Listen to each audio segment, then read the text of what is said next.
Well, hello and welcome to the Church Office podcast. My name is Jon Wright. I'm part of the team here at the Church Office and I'm the operations manager at Frinton Free Church. So it's a great joy today to welcome you to our Admin and Ops podcast, where we talk about the work of ministry behind the scenes, whether that's structure, people, processes. We love to talk about it all, and we seek to serve the church by helping to think through some of these issues. So if you haven't already, do check out some of our other episodes and topics on your favourite streaming platform and on YouTube. And it's also a great joy to have special guests join us. And today we get the great joy of having Penny Clarke, who, amongst other things, is on the team at UCAN. So thank you, Penny, for having time to talk to us today. Hi, John. Thanks for inviting me. So Penny, we've connected a couple of times at UCAN events. I've been incredibly grateful for the work that the UCAN team does to support church operations across the country. So thank you for all you do to contribute towards that. Before we get going, we need to give a shout out to Gavin and the team at Church Suite for sponsoring the podcast. Their platform supports thousands of churches across the UK, as well as the wider church across the world. At the Free, we've just moved to podcast to Church Suite, and it's been a game changer for the way that we get organised, the way that we communicate with our members, organise the rotas, and the way that we support our kids and small group ministries. There's a lot to love, and it's very clear that they have a real heart for the church. And Penny, I believe you've used Church Suite as well in various different roles. Gosh, we've been using Church Street for, I've used it probably about 8 years now, I think, if that's as far back as when it was. I first came across them at a conference. Where else do you find great resources? I've used Church Street, took our church, King's Church in Bolton, onto Church Street pretty much straight away. Again, game changer in terms of keeping in touch with people. My role was in finance, so very much using it for financial features, giving, all of those kind of things, events. It has just been a great way to organise. But what I love the most, I think, about it is when you meet with Gavin or any of the other team, you can tell they're not just selling software. They really understand how church works, and it created by pastors for people who are trying to do ministry. I just think it's just such a great tool that we can use. I couldn't agree with you more. I think that's a really good way of summarising it up. So Penny, just in case there's anyone who doesn't know who you are, what you do, quickly introduce yourself. What is Penny? What is Penny? I find myself asking that question every day. I think I need a t-shirt in the morning to say who I am today. So I work for BRF Ministries. I'm head of finance and operations at BRF Ministries. If you don't know who BRF Ministries are, that's probably our fault, but you might have heard of the likes of Messy Church, Parenting for Faith, Anna Chaplaincy, some of our ministries that we host and resource. Our aim is to resource the church, providing discipleship resources for all ages and stages of people in their walk, in their journey. So that's really exciting. We're going through times of change, new systems. We didn't bring in Church Suite, but we did bring in Expense Plus, all of our friends who we often refer to. So we've got really good new structures, systems, processes, ideas going on there. So with my operations background and my finance background, put the two together and it works pretty well. I'm on the team at UCAN, so I'm involved in sort of the board stuff, and then also very involved in the ILM, which is a course that we ask church managers, or we offer to church managers or church ops directors, where they can just learn biblical principles, but also real practical application of not only the biblical principles, but real world principles and management tools, etc. The course is entitled Managing Church Well, which is a great course. I know there's a similar, different course, but another course, on church management within the church office. I guess you need to look at them and see which one's right for you in your context, but I'm very involved in that. I teach for Manchester University on their MBA programme. I teach for Missio Dei, which is the Assemblies of God Theological College, looking at biblical governance and stewardship and, again, management. And then I'm also part of the church health team for AOG, the Assemblies of God, where we're helping churches to get healthy, become more healthy, because healthy churches enable great ministry. So I've got a real portfolio. So last week I had my AOG hat on, but of course at the conference I can't help but talk to people about UCAN and BRF as well at the same time. So very involved. really involved in my local church as well. I was the ops director there for 10 years, moved to a different role outside my church, but still within kingdom, kingdom building, um, working for BRF. And I still help with the operations side of things in church as well. So, yeah, there you go. That's a little bit of what Penny does, who Penny is. Married to Jed, 4 children. Um, Two boys still living at home, and we have just, as you already alluded to, moved house. So anybody who has just gone through that process, I sympathise with you. That's incredible. I mean, even more so, thank you for finding time to join with us today. And yeah, just thank you for all that you do across the kingdom all the way. And I don't quite know how you fit it all in, but you obviously do, and you're doing a great job. So thank you. So we're here today with your particular hat to think about UCAN. Mhm. And so just for anyone that doesn't know, what is UCAN? How did you first get involved with UCAN? Well, UCAN is a UK Church Administrators Network. It's been around for quite a long time. It does exactly what it says on the tin. It's a network for church administrators, not just administrators. We really we don't like the use of the expression just administrators. At the end of the day, the spiritual gift of administration is something which people are anointed with. I know you fully operate in your gift there as well, John. But as I say, it's a network. How did I get involved? When I moved from my secular role um, into working for the church, I had a bit of a shock, quite frankly, because where I'd worked previously, I'd been part of a huge institute of chartered accountants. Then I worked in academia. So again, you've got loads of people around you who are speaking the same language.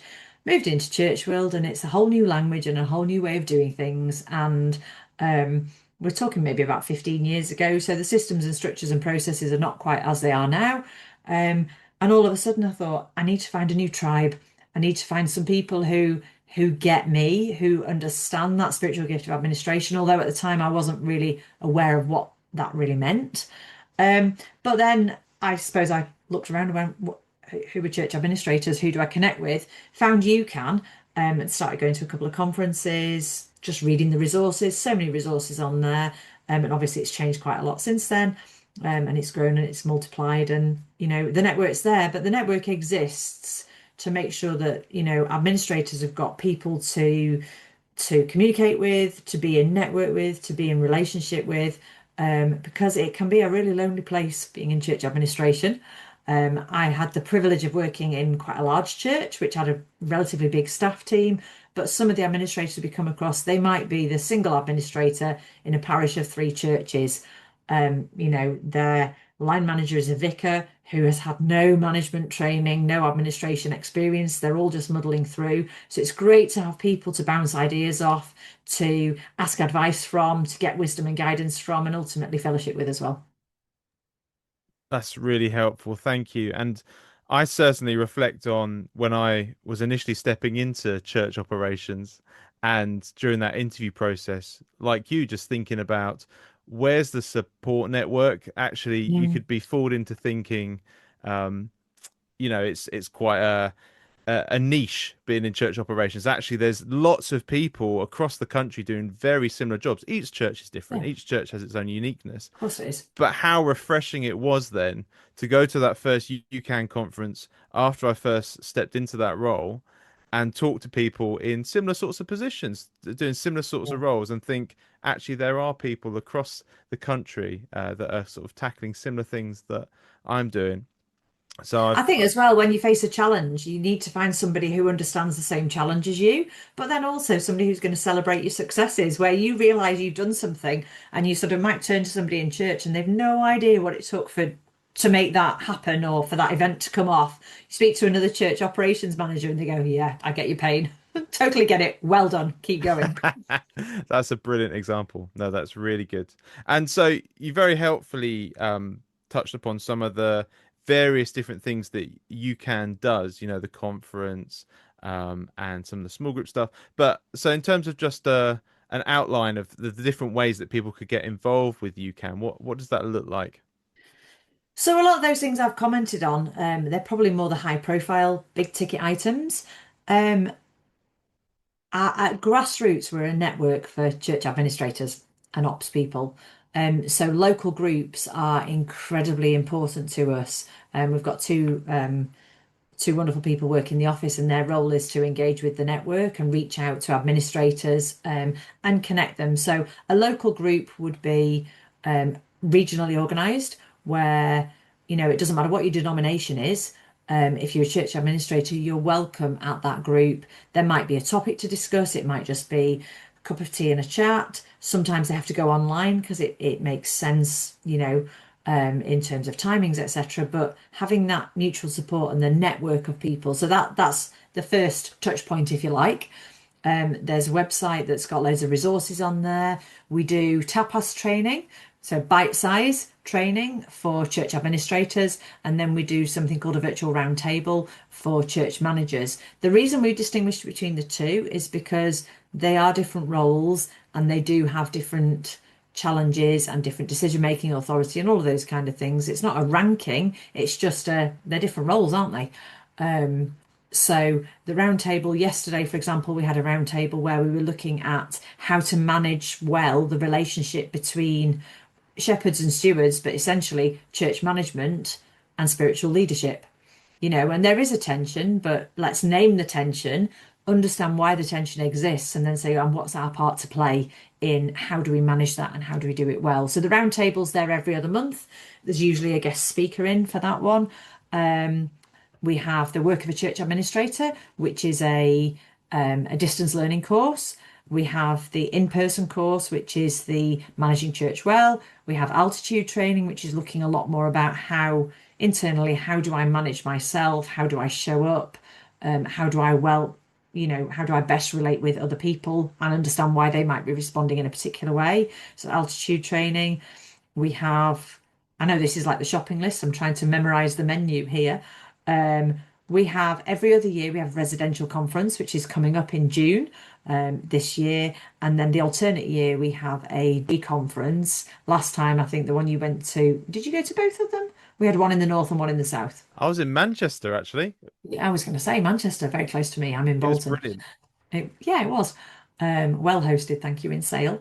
And yeah, so we have that conference. The conference usually has keynote speakers, loads of worship, which is great. I know that's close to your heart as well.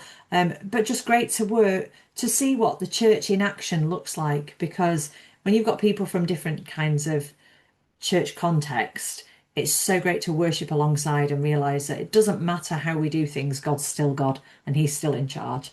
So the other thing I've not mentioned is CWN. CWNchurchworkers.net. That is our HR offering. So churches can sign up to be a member of CWN, and then they have access to. See, this isn't my area. I'm not speaking too well about this one. Are you a member of CWN? It's HR resources, and then people at the end of the telephone if you've got any HR queries. I belittled that into two sentences. I'm sure it's way more than that. But I think the real encouragement is actually the breadth and depth of the offering that UCAN has, and Yeah. the different encouragement that you can get from the community and networks that are surrounding those various topics and expertise. And it's I certainly know from my experience there's gifts that I may be bringing into the role, but then there's things that I need loads of support from the local team around me, but Mm. also then the wider network of things that I've kind of just not encountered before, or need further support. So I think, covering everything from HR, through to the some of the management and leadership and all of that stuff. It's really encouraging that you can have offerings for all of that stuff. I think one of the things that people often say is um, of most help to them is the Facebook group, because you can just literally put a post on the Facebook. I've not come across anything like this. Has anybody else seen it? And within minutes, you can guarantee there'll be two or three people. Yeah, I've done this. Shall I send it to you? Shall I send you that document or policy? Or, yes, this was a struggle we had, and this is how we resolved it. So it's just solutions focused, solutions driven, but also completely peer support and peer network enabled. I've been so encouraged on the Facebook group, on the local WhatsApps. Actually, just how willing people are to step in and say, "Oh, I've got a template for that," or "I'll Yeah. hop on a Zoom call and I'll quickly give you a once over of what we've done." And that's a real encouragement at a time where you're maybe feeling a bit bogged down with a particular document or a particular policy, and actually you need that encouragement and that support from people around you. So that's great. That's really good. So I also think one of the things that's really helpful is if somebody says, we're thinking of changing our finance system, let's say, you know, anybody got any ideas? And you're always going to get a really balanced viewpoint because you're going to get people who've got different, some use Zero, some use Expense Plus, some use Sage, whatever it is, you're just going to get a really balanced viewpoint there, which just enables some of the decision making to be done more expeditiously, doesn't it? that's a really good point. And the truth is actually in a lot of churches we there are things like Church Suite, which are great and they're designed for churches, but we're also using commercial software, commercial things that aren't necessarily directly geared up for church. And there's an element that we need to adapt to and Hmm. reinterpret and rework. And having other churches that have been through that process and done some of that thinking can really kind of speed things up and make it efficient. Yeah. So all of those things sound great, Penny, and I'm interested in joining. What's the process of joining UCAN? How do I find out more? Um, what does that look like? I think I just head over to the website. There will be buttons you can click on that will enable you to join up straight away. The joining mechanism is using Church Suite, obviously.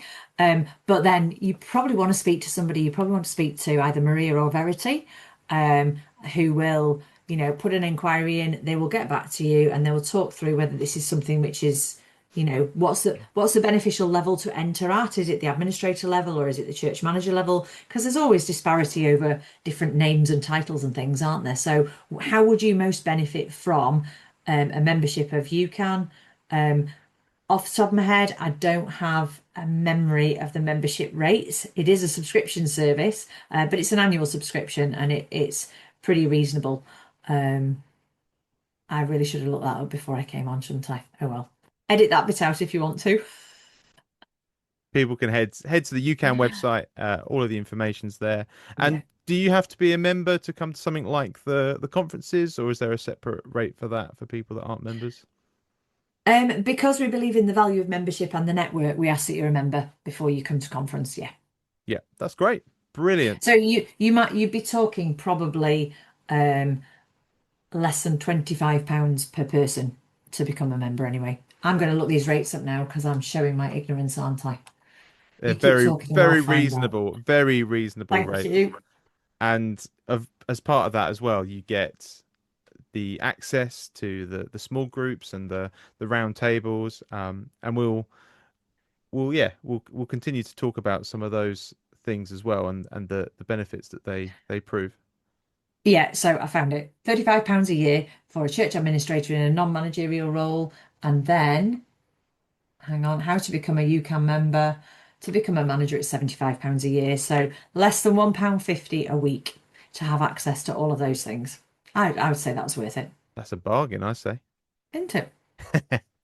Um, and yeah, so you get access to the conferences, which are really quite refreshing. There's an element of digging into, there's some of the sort of bigger um, kind of talks where they're talking about some of the big topics, but there's seminars as well where you can go in and talk about things specific to you. I found those great, and you touched upon the idea of worshiping together as well, and actually Yeah. just that sense that the whole conference isn't just talking about business or church. There's an opportunity for people to receive people that probably on a Sunday are in their churches, and even if they're in the congregation, they're probably maybe thinking, oh well, if this happens, I need to deal with that situation, or why hasn't the leaflets gone out in a particular place, or you've Yeah. constantly got work mode on, but it's an opportunity to actually step back and worship together and not have those worries and stresses around you, which I found really quite freeing. Yeah, I'm going to give a blurb off the website also for the conference, seeing as we're talking about it. So our conference is it's a cutting edge conference and it's called Equip, Empowering Ourselves and Others for Mission. That's so often what we do in our role, isn't it? We're Yeah. there behind the scenes, making sure those with maybe an outward facing ministry are able to do what they do efficiently, effectively, legally, safely, and financially viably. So the question is, what does it mean to be equipped for church leadership and mission today?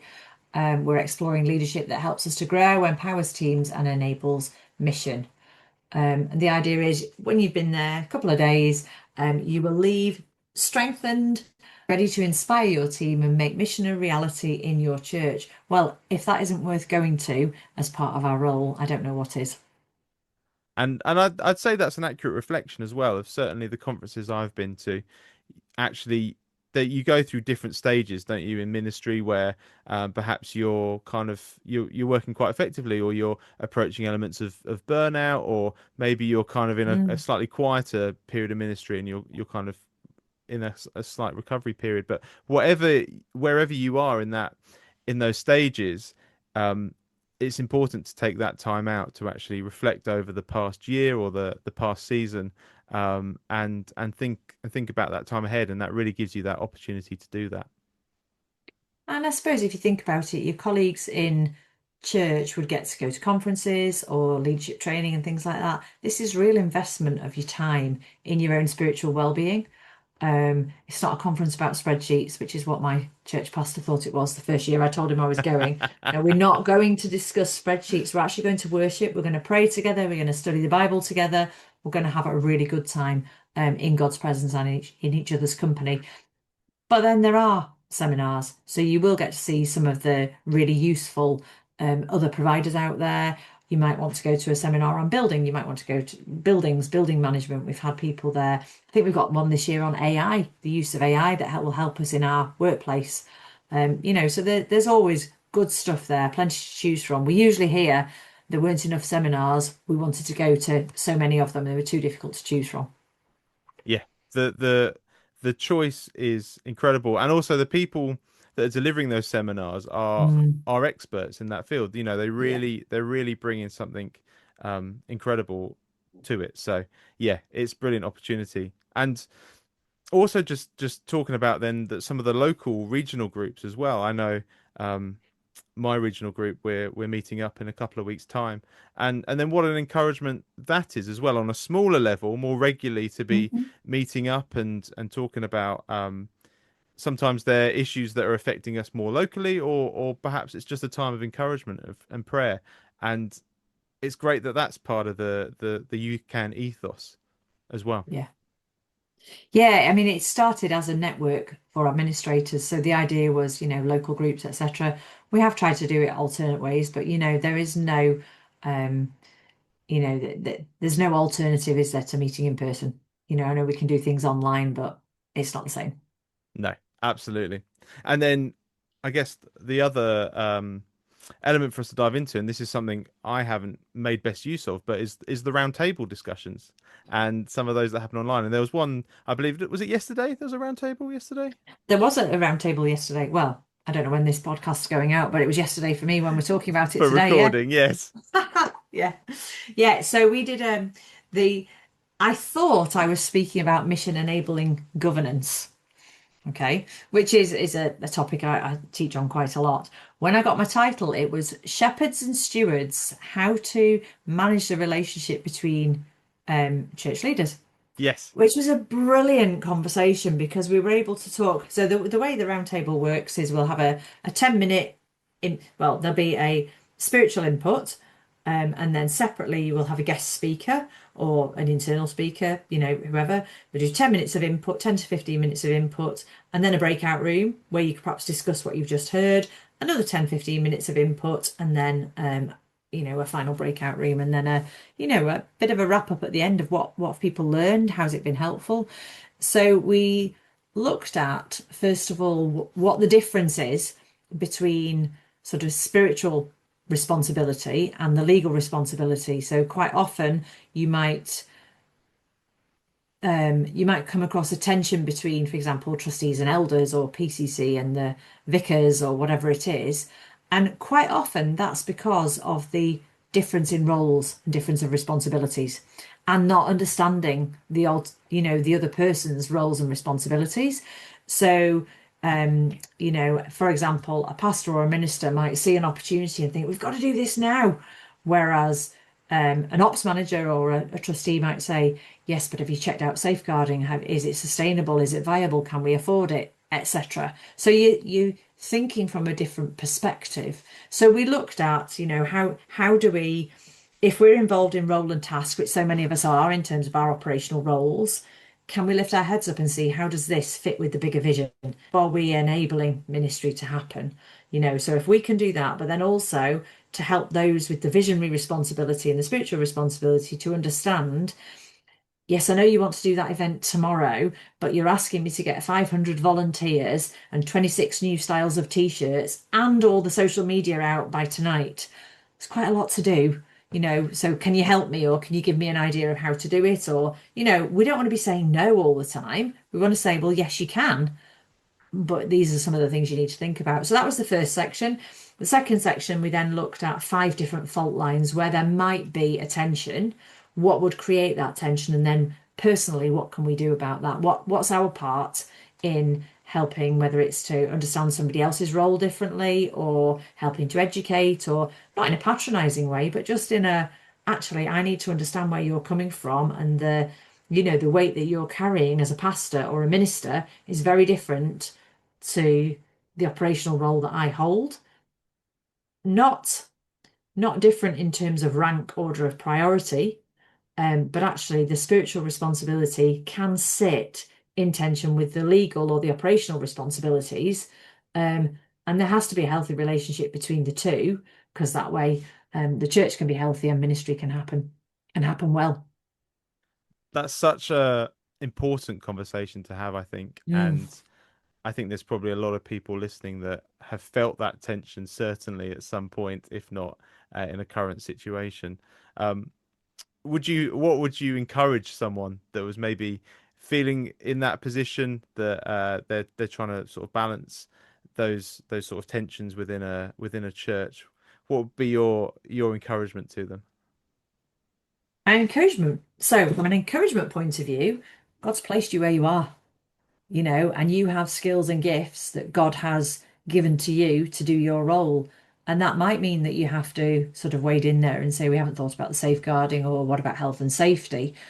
But just to remember that God's given you those skills and gifts for the purpose of ministry, for the purpose of ultimately discipling people. So join the dots from, you're not just laying out the chairs, you're actually creating a space for somebody to come into the presence of God and meet Jesus. So if we can always be linking those together with mission and vision, and just take a little step back and think, I know my responsibility might be health and safety, or it might be finance or whatever. Well, God knows that. And He gave me those skills. And how can I have grace towards the people who are seeing their spiritual responsibility as being really important? They don't think about health and safety. Okay, that is your job. So if we start with a yes, we can, and how can I help you make that happen, rather than a no, you can't because you haven't thought about X, Y, Z, that's just a slight shift in mindset. We get to the same goal, but if I can understand what it is the pastor is trying to achieve, and they can understand from me what it's going to take in order to get there, it's about really good communication, isn't it? Really good relationship, really good communication. And then, if that vision is from God, it's going to happen. It's our privilege to enable it to happen, rather than our job to make sure it gets done. Does that make sense?